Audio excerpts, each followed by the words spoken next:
오늘은 성소의 기구들이란 제목으로 하나님의 말씀 전하도록 하겠습니다. 지난주에 우리는 하나님의 거처요, 또 임재와 통치의 상징이며 하나님께서 그 백성들을 만나주시는 장소로서의 성막 중에서 증거계, 곧 법궤가 있는 지성소에 대해서 말씀을 살펴보았습니다. 오늘은 떡상과 등잔대 그리고 분향단이 있는 성소에 대해서 함께 말씀을 나누고자 합니다. 성막은 지성소와 성소로 이루어져 있습니다. 이러한 성소와 지성소 사이에는 휘장, 커튼이 있어서 지성소와 성소를 구분했습니다. 하나님의 보좌를 상징하는 법궤가 있는 이 지성소에는 대제사장이 1년에 단 한 번 온 백성의 죄를 사하기 위하여 들어갈 수 있었습니다. 반면 성소에는 매일같이 제사장들이 들어갈 수 있었습니다. 제사장들이 매일같이 들어갈 수 있었던 이 성소 안에는 오늘 본문에 나오는 것처럼 진설병을 놓는 떡상과 그리고 성소 안을 밝히는 등잔대가 있었고, 오늘 본문에는 나오지 않지만 출애굽기 30장에 나오고 있는 분향단이 있었습니다. 그렇다면 이러한 떡상과 등잔대, 분향단, 성소 안에 있는 기구들은 어떠한 의미를 가지고 있을까요?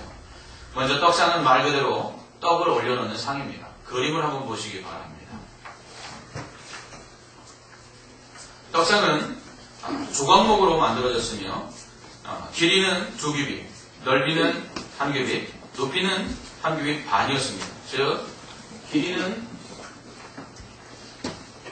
90cm, 그리고 너비는 45cm, 높이는 70cm의 조그만 네모난 상이었습니다. 떡상 역시 법궤처럼 순금으로 쌓여 있었습니다. 그리고 주위에는 손바닥만한 턱을 만들어서 이렇게 태를 둘렀습니다.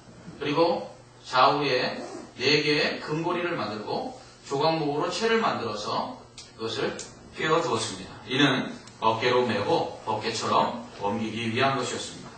또한 떡상에는 부속기구들이 있었는데 대접과 숟가락과 그리고 병과 붓는 잔이 있었습니다. 이것들을 모두 순금으로 만들었습니다. 이렇게 조각목으로 만들어 순금으로 싸서 만든 떡상에는 진설병이 놓여져 있었습니다. 진설이란 잔치나 제사 때 법식에 따라 음식을 상 위에 벌려놓는 것을 말합니다. 그러므로 진설병이란 하나님 앞에 차려놓은 떡, 하나님 앞에 벌려놓은 떡이라는 의미입니다. 즉 이것은 하나님께 드리는 하나님의 음식이었습니다. 우리나라 사람들은 조상들에게 제사를 드릴 때 돌아가신 조상의 홀령이 와서 제사 음식을 먹는다고 생각합니다. 그래서 돌아가신 조상에게 예를 다하기 위해서 정말 상다리가 휘청할 정도로 음식을 차리죠. 이는 죽은 조상의 영혼이 실제로 존재한다고 생각하기 때문입니다. 진설병도 동일한 의미를 가지고 있습니다. 진설병은 하나님께 드리는 음식입니다. 그러나 사실 하나님은 음식을 드실 수 없습니다. 아니, 하나님은 음식을 드실 필요가 없습니다. 왜냐하면 하나님은 영이시기 때문에 육신을 가진 우리 인간처럼 음식을 먹어야 사실 수 있는 분이 아니시기 때문입니다. 그런 하나님께 떡을 드리는 것은 하나님 드시고 생명을 유지하라고 드리는 것이 아닙니다. 하나님께서 살아계시다고 믿고 떡을 드리는 것입니다. 제사 음식을 죽은 조상의 영혼이 실제로 먹는 것이 아님에도 불구하고 제사상의 음식을 차려놓고 제사를 드리는 것은 죽은 조상의 홀령이 살아있다고 믿기 때문이라는 것입니다. 그러므로 음식을 먹는다는 것은 살아있음을 의미합니다. 이와 같이 하나님께 떡을 드리는 것은 하나님 마치 떡을 드실 수 있는 것처럼 살아계십니다 라는 것을 고백하는 것입니다. 그러므로 하나님께 진설병을 드린 것은 하나님께 그 떡을 드시도록 하기 위함이 아니라 하나님께서는 떡을 먹는 살아있는 존재와 같이 살아계신 분이십니다 라는 것을 나타내기 위해서 진설병을 놓은 것이죠. 우리가 드리는 헌금도 마찬가지 아닙니까? 하나님께서 돈이 필요하십니까? 아닙니다. 그런데 왜 우리가 헌금을 드립니까? 그것은 하나님께 돈이 필요해서가 아니라 하나님께서 주신 물질에 대하여 감사함으로 하나님께 영광을 돌리는 것입니다. 이처럼 진설병은 하나님이 드시도록 하기에 드린 음식이 아니라 어디까지나 하나님께서 살아계시다라는 것을 상징적으로 나타나기 위해 드린 것입니다.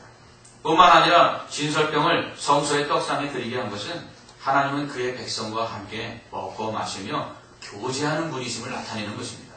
요한계시록 3장 20절에서 예수님은 볼지어다 내가 문 밖에 서서 두드리더니 누구든지 내 음성을 듣고 문을 열면 내가 그에게로 들어가 그와 더불어 먹고 그는 나와 더불어 먹으리라. 아멘. 이렇게 말씀하셨습니다.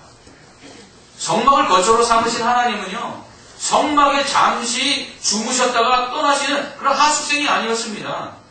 성막을 장막으로 삼으신 하나님께서는 잠시 오셨다가 백성들과 만나시고 백성들에게 말씀하셨다가 떠나시는 사무실로 그것을 이용하신 것이 아니었습니다. 진설병을 하나님께 드리라고 한 것은 하나님께서 그의 백성과 함께 먹고 마시며 동고동락하시는, 바로 교제하시는 하나님이시라는 것을 우리에게 보여주고 있는 것입니다. 레위기 24장에서 이러한 진설병에 대한 규례가 나옵니다.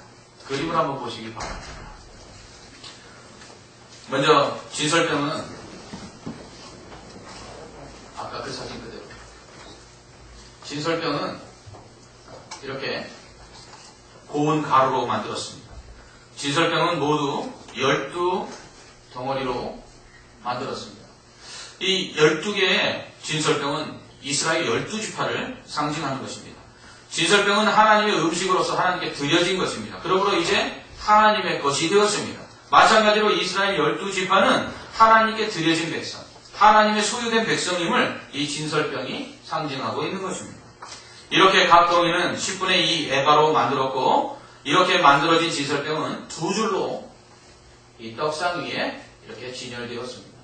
그리고 그 위에는 유향을 얹어 놓아 이 전체를 향기로운 제물로 하나님께 드렸습니다. 이러한 진설병은 매 안식일마다 새로운 떡을 하나님께 드려야만 했습니다. 그리고 매 안식일에 새로운 떡을 올려놓고는 그 일주일 동안 올려드렸던 그 묵은 떡은 가지고 나와서 성소 안에서 제사장들이 먹었습니다. 그러므로 진설병은 하나님의 음식일 뿐만 아니라 제사장의 음식이었습니다. 뿐만 아니라 진설병은 바벨론 포로에서 돌아온 이후에는 먹을 것을 주신 하나님께 감사의 제물로 드린다는 상징으로서 하나님께 바쳐졌습니다. 이와 같이 매 안식일의 떡상 위에 드려지는 12개의 진설병은 성막을 거쳐 삼아 그 백성과 함께 거하시며 그들을 만나주시고 그들에게 말씀하고 그리고 그들을 다스리시는 하나님은 잠시 왔다가 떠나시는 분이 아니라 그들과 함께 영원토록 함께 먹고 마시며 그들 가운데 거하시고 그들 가운데 사시는 살아계신 하나님임을 상징하고 있는 것입니다. 이처럼 하나님은요, 살아계십니다. 믿습니까? 이처럼 하나님은 우리에게 필요한 것들을 공급해 주시는 좋으신 분이십니다. 그러므로 우리가 무엇을 먹을까, 무엇을 입을까 염려할 필요가 없습니다. 뿐만 아니라 그 하나님은 우리를 떠나지 아니하시고 우리 가운데 임재하셔서 먹고 마시며 우리와 함께 거하시는, 우리와 함께 사시는 하나님이십니다. 이처럼 성소의 떡상 위에 드려진 진설병은 바로 이스라엘 백성을 상징하고 그들은 하나님의 구원받은 하나님의 소유된 백성으로서 하나님께 향기나는 제물처럼 하나님의 기쁨이 되어야 된다는 것을 또한 나타내 보여주고 있습니다. 이러한 진설병은 또한 예수 그리스도를 상징하는 것입니다. 예수님은 물고기 2마리로 그리고 또 보리떡 5개로 장정만 5,000명을 먹이셨습니다. 그리고 기적을 또 베푸셔서 물고기 2마리와 보리떡 7개로 4,000명을 먹이셨습니다. 그러한 기적 이후에 하나님께서는 자신의 생명의 떡이라고 말씀했습니다. 주님께서 만들어주신 그 떡을 먹은 사람들은 다시 배고파서 또 다른 떡을 먹어야만 했습니다. 그렇지만 예수님은 생명의 떡으로서 그 예수님을 먹는 자는 영원히 줄이지 아니하는 그러한 은혜를 누린다고 말씀하셨습니다. 이것은 예수 그리스도를 믿음으로 말미암아 천국에 들어가서 영생을 누리고 그 영생을 누리는 천국에서 다시는 이 육신을 입고 배고픔과 굶주림 속에 고생하던 그 고생이 이제는 없어질 것이다라는 말씀을 하고 계신 것입니다. 그러므로 우리는 영원한 생명의 대신 떡이신 예수님을 먹어야 합니다. 이제 다음 주일에 세례식을 거행하게 되는데요. 그 다음 주일에는 성찬식을 하게 됩니다.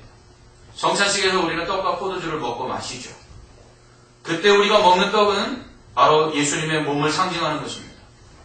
예수님께서는 자신의 몸을 상징하는 이 떡을 먹는 자에게 영생이 있다고 말씀하셨습니다. 그러므로 우리는 이 영생의 떡 대신 생명의 떡 대신 예수님을 먹음으로써 우리는 영생을 얻고 그리고 영원토록 줄이지 아니하는 저 천국에서의 보장된 안식에 들어가야만 합니다. 그것을 상징하기 위해서 진설떡, 곧 하나님이 주시는 떡을 먹어야 된다는 것을 나타내고 있는 것입니다.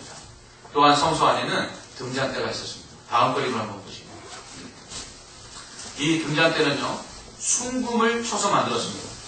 모양은 밑판과 그리고 줄기 그리고 양쪽에 3개씩의 가지가 똑같이 있었고 위에는 잔과 그리고 꽃받침과 그리고 살구꽃 형상이 있어서 그 위에 불을 켰습니다.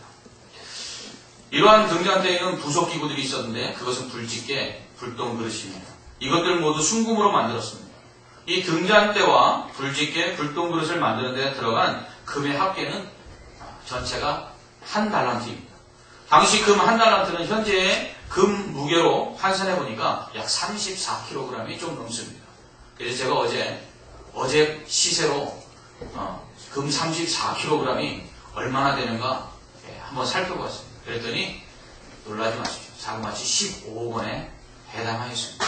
그러니까 그만큼 많은 금으로 이 금 등잔대를 만든 것입니다. 그렇다면 하나님은 왜 이러한 금 등잔대를 만들라고 하셨을까요? 성소 안에 등잔대에는 제사장들이 저녁에 들어가서 불을 켜고 또 아침에 들어가서 불을 껐습니다. 이러한 등잔대는 빛 대신 하나님을 상징하는 것입니다. 하나님은 빛이십니다. 믿으십니까? 네. 하나님은 불이십니다. 하나님께서 아브라함과 언약을 맺으실 때에 타는 횃불로 나타나셨습니다. 모세를 부르실 때에는 타는 떨기나무 불꽃 가운데서 그를 부르셨습니다. 그리고 시내산에서 하나님이 임재하실 때에는 연기가 피어오르고 불 가운데 불의 형상으로 하나님께서 임하셨습니다. 이처럼 하나님은 불이요 빛이십니다. 믿습니까? 네. 그러므로 하나님께는 어둠이 없습니다. 하나님 앞에는 어둠이 존재할 수가 없습니다. 그래서 천국에는 어둠이 없는 것입니다. 하나님은 모든 어둠을 물리치십니다. 특히 죄로 인한 어둠을 물리치십니다. 그렇기 때문에 하나님 앞에는 죄를 숨길 수가 없습니다. 빛 대신 주님 앞에 죄인된 우리가 나아가면 우리의 죄가 다 드러날 수밖에 없습니다. 그러므로 빛 대신 하나님 앞에 나아가 그분께 우리의 죄를 다 고하면 그 빛 대신 하나님의 그 은혜가 우리의 죄악의 모든 어두움들을 다 물리치시는 줄 믿습니다. 그러므로 우리가 주님의 이름으로 십자가 앞에 나아가 회개할 때 우리의 심령 가운데 죄악의 어둠으로 인하여 두렵고 막막하고 답답하던 것들이 환하게 빛이 비치는 것처럼 기쁨과 감사가 넘치는 것은 바로 하나님이 빛이시기 때문입니다. 그러므로 우리가 죄를 범했을 때 우리는 이 빛 대신 주님 앞에 나아가야 합니다. 이 빛 대신 하나님 앞에 나아가면 우리의 모든 죄악의 어둠들이 다 사라지게 되는 것입니다.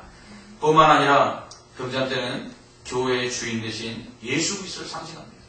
요한계시록에는 7교회에게 편지하시는 주님의 모습이 묘사되어 있습니다. 이때 사도 요한은 7교회에 편지를 보내라고 말씀하시는 주님의 모습을 이렇게 묘사합니다. 7 금초대 사이에 다니시는 분. 여기서 7 금초대 사이로 다닌다는 표현은 번역을 조금 잘못한 것입니다. 이것은 사실 7 금 등잔대 사이를 다니시는 분이라는 것입니다. 결국 주님은 어디에 계신 분입니까? 성소 안에 계신 분입니다. 성소 안에는 누가 계십니까? 하나님이 계신데 바로 우리 예수님은 하나님이시라는 것입니다. 그분은 교회를 밝히시는 빛이십니다. 그리고 그분은 성소 안에 임하신 빛 대신 하나님이십니다. 그래서 그분이 교회의 머리가 되고 그분이 교회 안에 주인으로서 역사하실 때에 교회는 모든 죄악을 이길 수 있고 그리고 세상 가운데 빛의 사명을 감당하게 되는 것입니다. 그러므로 교회는 빛이신 이 주님을 다시 모셔야만 합니다. 교회 안에 주님께서 머리가 되시고 주님께서 주인이 되셔야만 합니다. 그래야 이 어두운 세상을 밝힐 수 있는 교회가 될 수 있는 것입니다. 교회의 주인이 자꾸 사람이 되어갑니다. 교회가 진리의 빛을 비추기보다 세상의 것들을 가지고 들어와서 프로그램으로 운영하고 그리고 사람들의 관심을 끌며 그리고 사람들의 가려운 것을 긁어주는 그러한 모습들로 전락해갈 때 교회는 세상에서 그 빛을 잃어가는 것입니다. 다시 교회는요, 예수 그리스도가 교회의 머리가 되셔야만 합니다. 예수 그리스도가 진리로 이 교회를 다시 주인되어 다스려야만 합니다. 그러한 가운데 교회는 거룩함을 회복하고 말씀 위에 세워져서 이 세상의 죄악의 어두움 속에 갈 곳을 몰라 방황하는 자들에게 등대와 같은 역할을 할 수가 있는 것입니다. 그러므로 교회는 다시 이 예수 그리스도를 모셔야만 합니다. 오늘 본문에 나오는 이 등잔대는 바로 빛 대신 하나님, 빛 대신 예수 그리스도를 교회 안에 모셔야 된다는 것을 교훈하고 있는 것입니다. 오늘 본문에는 나오지 않지만 출애굽기 30장에는 하나님의 성소 안에 분향단을 두라고 말씀하고 있습니다. 분향단 그림을 한번 보시기 바랍니다. 분향단 역시 조각목으로 만들었습니다. 길이가 1규빗, 너비가 1규빗, 네모 반듯하게 만들고 높이는 2규빗이었습니다. 그러므로 길이가 45cm, 또 넓이가 45cm, 높이가 90cm의 작은 상이었습니다. 이것은 떡상보다 조금 작고 높이는 높았습니다. 분향단에는 뿔을 달고 그리고 그 주변에 테를 두르고 그리고 사방에 금고리를 두어 역시 조각목으로 채를 만들어서 그 고리에 깨게 했습니다. 이것 역시 옮길 때 어깨에 메고 운반하기 위함이었습니다. 이 분향단에는 제사장이 저녁에 등불을 켤 때 향을 살라드렸고 또 아침에 등불을 끌 때 향을 살라드렸습니다. 이렇게 분향단에 살라드리는 향은 소합향과 나감향과 풍자향과 유향, 이렇게 네 가지 향을 1:1의 비율로 동일하게 섞어서 거기에 소금을 넣어서 만들었습니다. 이렇게 만들어진 향은 오직 하나님께만 드려져야만 했습니다. 만약 사람이 이 향을 맡기 위해서 이 향을 만들면 백성 중에서 끊어졌습니다. 이렇게 분향단에 향을 사르게 한 것은 하나님의 임재를 가리기 위해서였습니다. 하나님은 하나님을 보는 자들은 죽는다고 말씀하셨습니다. 그래서 시내 산 위에 임재하실 때 모세만 하나님과 대면하여 볼 수 있도록 산 위에 올라오게 하시고 백성들은 산에 접근하지 못하도록 막으셨습니다. 뿐만 아니라 산 위에 하나님이 임재하실 때 빽빽한 구름으로 산을 가렸습니다. 이것은 거룩하신 하나님을 보지 못하도록 하기 위함이죠. 왜냐하면 거룩하신 하나님 앞에 죄인된 인간이 나오면 심판을 받아 죽게 되기 때문에 하나님께서 자신의 모습을 보지 못하도록 은혜를 베푸신 것입니다. 그러므로 하나님은 가까이 하기엔 너무 먼 당신입니다. 그러나 죄를 범한 인간이 이 거룩하신 하나님께 가까이 나아갈 수 있도록 하나님께서는 하나님 자신을 구름으로 가리신 것입니다. 그러므로 향을 피워 그 연기를 내게 하신 것은 거룩하신 하나님 앞에 제사장이 나왔다가 죽임을 당하지 않도록 하기 위해서 하나님께서 자신을 가려주신 것입니다. 그러므로 이 향유는 바로 하나님께서 하나님께 가까이 나올 수 없는 백성에게 하나님을 가까이 할 수 있도록 은혜를 베푸신 장치였던 것입니다. 또한 분향단에 향을 피운 것은 하나님을 기쁘시게 하기 위함입니다. 제단 위에 드려지는 제물들은 불에 태워서 하나님께 드렸습니다. 이것은 향기를 드리기 위함입니다. 이처럼 하나님께서는 좋은 냄새, 향기로서 기쁨을 얻기를 원하셨습니다. 좋은 냄새를 맡으면 기분이 좋아지지 않습니까? 마찬가지로 하나님은 하나님의 백성들이 드리는 제물이 향기가 나기를 원하셨던 것입니다. 이는 제물 자체의 향기만을 원하시는 것이 아니라 바로 하나님의 백성들이 이렇게 향기나는 삶을 살기를 원하셨기 때문에 그렇게 하신 것입니다. 바울은 믿는 성도들을 그리스도의 향기라고 했습니다. 여러분, 상한 고기, 상한 음식에서는 어떤 냄새가 나죠? 썩은 냄새가 나요. 냄새를 맡기 싫죠.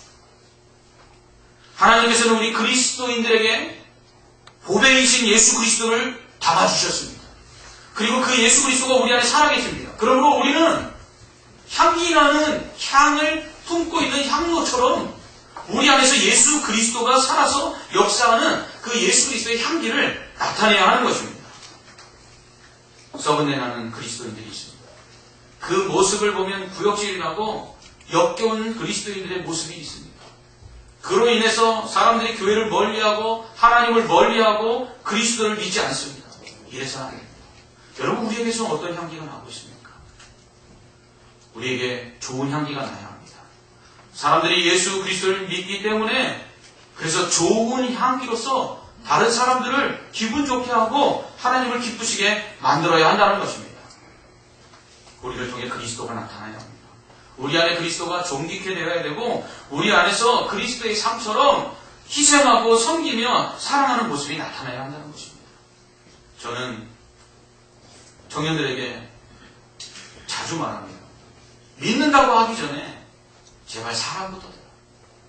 예수님께서 이 땅에 오셔서 십자가에서 죽으신 것은 무엇입니까? 죄로 말미암아 욕심대로 살아가느니까, 죄로 말미암아 사랑하지 않느니까, 죄로 말미암아 하나님이 만들어 놓으신 그 모습이 보시기에 지극히 선한 모습을 잃어버린 그 인간들을 제대로 다시금 회복시키기 위해서 예수님이 십자가에 죽으신 것입니다. 그러므로 예수 믿는 사람은요, 정말 사람 같은 사람이 되어야 됩니다. 예수 믿는 사람은요, 정말 인간적인 냄새가 나야 되고요, 예수 믿는 사람은요, 정말 멋진 사람이 되어야 합니다. 그런데 우리는 믿으면 다 줄 알아요. 그래서 믿는다고 이야기하지만 그 사람의 모습 속에는 향기는커녕 아주 썩은 악취가 나는 경우도 있습니다. 그렇게 되면 하나님께 영광을 돌리기는커녕 사람들이 우리의 행실을 보고 하나님께 오지를 않습니다. 여러분, 좋은 향기가 나면 다가가고 싶고요. 좋은 향기가 나면 먹고 싶고요. 좋은 향기가 나면 갖고 싶습니다. 우리는 바로 하나님께 그러한 향기 나는 존재가 되어야 되고 세상 사람들에게 그러한 좋은 향기이신 예수 그리스도를 나타내는 사람들이 되어야 합니다. 또한 분향단의 향연은요, 성도의 기도를 의미합니다. 요한계시록 5장 8절은 그 두루마리를 취하심에 네 샘물과 24장로들이 그 어린 양 앞에 엎드려 각각 검은고와 향이 가득한 금 대접을 가졌으니 이 향은 성도의 기도들이라. 아멘. 이렇게 말씀합니다. 곧 향단에서 일어나는 연기는 성도의 기도입니다. 요한계시록 8장에서 이 천사들이 성도들의 기도를 이 향연과 함께 손에 받쳐고 가져가서 하나님 앞에 드린다. 이렇게 기록되어 있습니다. 그러므로 성도들의 기도는 향연처럼 하나님께 올라갑니다. 성도의 기도는 향기처럼 하나님을 기쁘시게 합니다. 성도들의 기도는 하나님께서 받으시는 것입니다. 기도만큼 하나님을 기쁘시게 하는 게 없습니다. 우리의 자녀들이 옹알이하고 말을 배우기 시작할 때 그 입에서 나오는 아빠, 엄마 하는 말에 부모들이 기뻐하지 않습니까? 뭐 말이 제대로 되기나 합니까? 근데 아바바바 하는 그 옹알이에도 얼마나 기뻐합니까? 바로 하나님께서 성도들의 기도는 이와 같이 기뻐하신다는 것입니다. 잘하든 못하든 그 내용이 어떻든지 하나님은 하나님의 자녀된 성도들이 하나님 앞에 기도하는 그 기도 자체를 기뻐하신다는 것입니다. 또한 하나님은 우리의 기도에 응답하시기를 기뻐하십니다. 자녀들이 구할 때 그 부모가 그 자녀들이 구하는 것을 주는 것이 기쁨 아닙니까? 예수님은 구하라, 찾으라, 두드리라. 그러면 얻을 것이요, 찾아낼 것이요, 열릴 것이라고 말씀하셨습니다.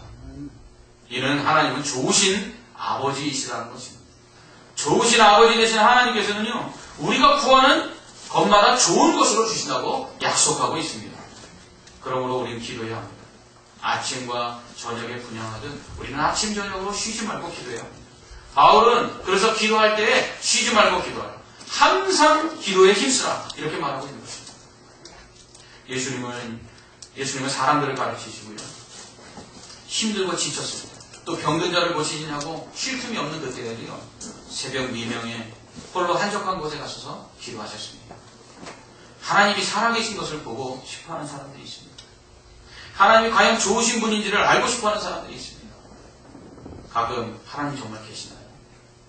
하나님 정말 좋으신 분이신가요? 하고 제가 묻는 사람들이 있습니다. 그런 분들에게 제가 말합니다. 기도하십시오.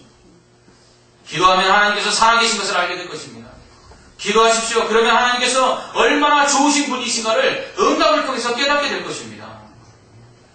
그러므로 기도는요, 하나님께 좋은 것을 받는 것이며 또한 하나님께서 우리를 얼마나 사랑하시는가를 깨달을 수 있는 그러한 은혜의 장치라는 것입니다. 이처럼 성소 안의 떡상과 등잔대와 분향단은 하나님이 누구십니까? 또 그 하나님을 우리가 어떻게 섬겨야 하는가를 가르쳐주고 있습니다. 떡상은 하나님은 살아계셔서 우리에게 필요한 것을 공급해 주시는 사랑 많으신 하나님이시고 우리에게 영생을 주시는 분이심을 의미합니다. 뿐만 아니라 떡상은 우리와 함께 하시는 하나님은요, 우리와 함께 먹고 마시며 교제하기를 원하시는 분이심을 의미합니다. 경계할 때는 거룩하신 하나님은 빛이 되셔서 우리 안에 죄악의 어둠을 물리쳐 주시고 교회의 머리요 주인으로서 교회로 하여금 빛이 되게 하시는 분임을 상징하는 것입니다. 분향단은요, 성도의 기도와 삶이 하나님을 기쁘시게 하는 향기나는 제물이 되어야 함을 상징하는 것입니다. 그러므로 우리는 살아계셔서 우리의 필요를 채우시며 우리에게 영생을 주시는 거룩하신 하나님과 이 교회에 나올 때마다 교제해야 합니다. 빛 대신 하나님 앞에 나와 우리의 죄를 용서받고 우리 역시 세상의 빛으로 살아가야 합니다. 뿐만 아니라 우리의 삶이 그리스도의 향기를 바라는 삶이 되고 우리의 기도를 기쁘게 받으시는 하나님 앞에 조속으로 기도하는 사람이 되어야 하는 것입니다. 이것이 성소 안에 떡상과 등잔대와 그리고 분향단을 만들게 하신 이유입니다. 기도하겠습니다.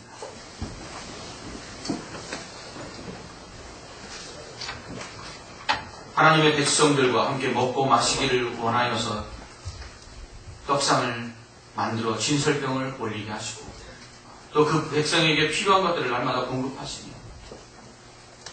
먹고 마시듯 살아서 우리와 함께 하시는 하나님 아버지, 또한 빛이 되셔서 우리의 모든 죄악의 어둠들을 물리쳐 주시고 이 세상에 빛을 비추사 어디로 갈지 모르는 자들에게 등대와 같이 그들의 구원을 이끄시며 그들에게 영생으로 인도하시는 거룩하신 하나님 아버지, 나아가 우리의 삶이 향기가 되어 하나님이 기뻐 받으시는 제물이 되기를 원하시는 하나님 아버지, 우리가 오늘 이 말씀을 기억하며 그렇게 하나님과 교제하고 우리의 것을 채우시는 하나님께 감사하며 하나님의 살아계심을 믿고 하나님께 우리가 거룩한 삶을 살아서 이 세상의 빛과 소금이 되고 나아가 이 세상 가운데 그리스도의 향기를 발할 수 있는 향내나는 아름다운 믿음의 성도들 되게 하여 주시옵소서.